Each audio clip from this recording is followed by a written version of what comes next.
வீட்டில் கஞ்சி கிடைக்கும். அப்போ வந்து சாப்பாடு அந்த அளவுக்கு இருக்காது. கஞ்சை வந்து போட்டி போட்டுட்டு குடிச்சிருவோம். நோய் நொடியே கிடையாதுங்க. இப்போ சாப்பாடு வந்து எக்ஸ்ட்ரா ஆக்கி கஞ்சி நம்மளுக்குன்னு போட வேண்டியிருக்குது.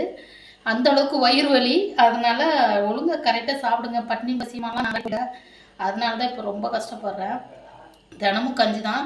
அதே மாதிரி வீட்டில் எல்லா வேலையும் முடிச்சுட்டு மிச்ச மீதியெல்லாம் இருக்கும் பார்த்தீங்களா, பொரியல்லாம். அந்த மாதிரி அதெல்லாம் எடுத்து வச்சுட்டு வேஸ்ட் பண்ணாமல் சின்ன வெங்காயம் கொஞ்சம் தயிர் போட்டு பிசைஞ்சாச்சு சாப்பிட்லாம். இல்லைன்னு வச்சுக்கோங்க, நான் மாத்திரை போட்டிருக்கேன், கை கல்ல கிடுக்குன்னு ஆட ஆரம்பிச்சிடும். மோர் மிளகா இருக்குது.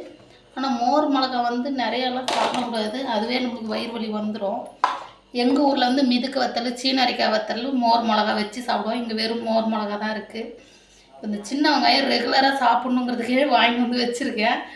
ஒழுங்காக கண்டினியூவாக சாப்பிடுங்க. வயிறு வலியெல்லாம் ஐயோ அம்மா நினச்சி கூட பார்க்க முடியல. அந்த நாளைக்கு இந்த இடத்துல கப கப கப கபன்னு எரியிற மாதிரி இருக்குது. அப்படியே அந்த வலி வித்தியாசம். இல்லாமல் இப்போல்லாம் நைட்டில் சாப்பாடு மிச்சம் பண்ணி கஞ்சி ஊற்றி குடிக்க பாருங்கள். மிச்சம் மீதியெல்லாம் வலிச்சாச்சு. சட்டியெல்லாம் வலித்து நான் தான் பொரியல்லாம் சாப்பிட்ணும்.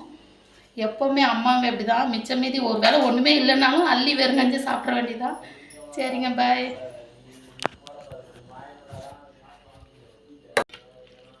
எப்போ